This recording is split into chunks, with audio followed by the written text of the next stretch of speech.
Buenos días, profesora y alumnos. En este video voy a hablar sobre algún tema del segundo parcial. En este caso yo elegí la resistencia a la terapia. Bueno, el término fue introducido en 1885 por el padre del psicoanálisis, Sigmund Freud.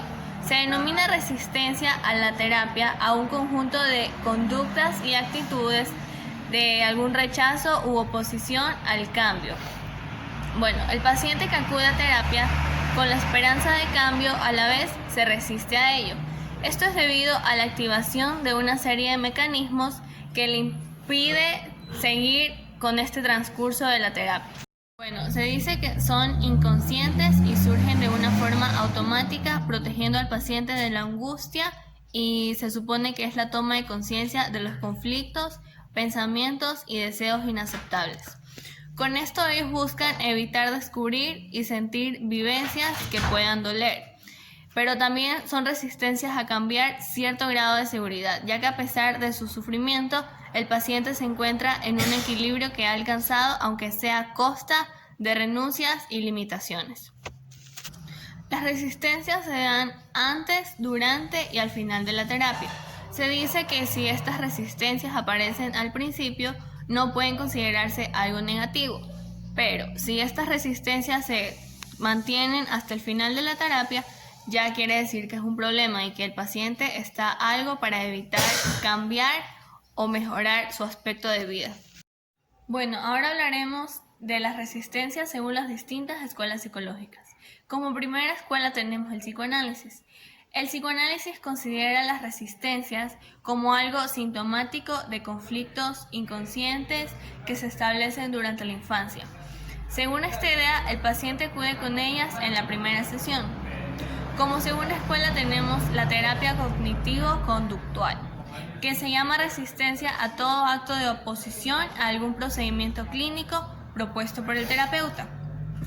Su aparición durante el proceso de intervención clínica se considera una señal de alerta que se puede reflejar, ya sea en que el terapeuta no ha logrado una suficiente alcance terapéutica o que no ha explicado adecuadamente la utilidad que hay de la intervención, o que ésta va en contra de los valores del paciente o alguna otra razón. Como tercera escuela tenemos la terapia gestalística. Fritz Perls, el creador de la psicoterapia Gestalt, hablaba del concepto de resistencia en terapia como una capacidad consciente o inconsciente de la persona para poder oponerse al proceso terapéutico.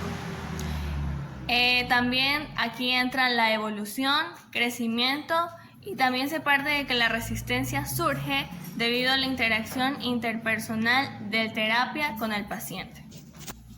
Bueno, como tercer punto tenemos el ciclo de la resistencia al cambio o evolución personal.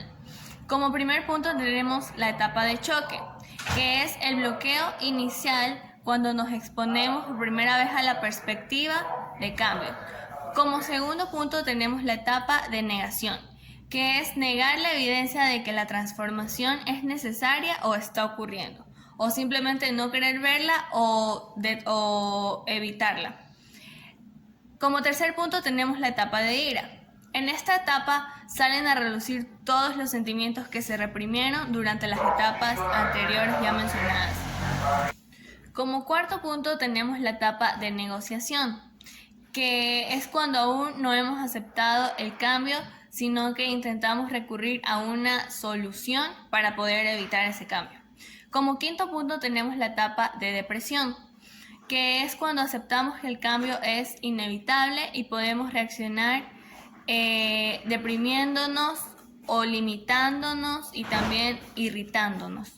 Como sexto punto tenemos la etapa de prueba, que es cuando nos damos cuenta de que necesitamos reaccionar y buscamos nuevos patrones de afrontamiento que nos ayuden a reconstruir nuestra identidad bajo nuevas circunstancias. Y como último punto tenemos cuáles son las manifestaciones de una resistencia. Primero es actuar como sí, que es hacer supuestos movimientos que no conducen a nada y no llevan a ningún resultado. Como segundo tenemos ir de terapeuta en terapeuta, no encontrar un terapeuta apropiado porque en realidad no se quiere, simplemente evitamos mejorar por nosotros mismos y es un problema de uno mismo más no del terapeuta. Como tercer punto tenemos ir de taller crecimiento personal en taller de crecimiento personal. Si no se integra lo aprendido, no sirve de nada.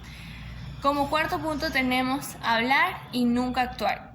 ¿Qué quiere decir hablar de hacer cambios, de ir a terapia, pero sin actuar? Puro bla bla bla, sin actuar nada y sin aplicar nada a su vida diaria.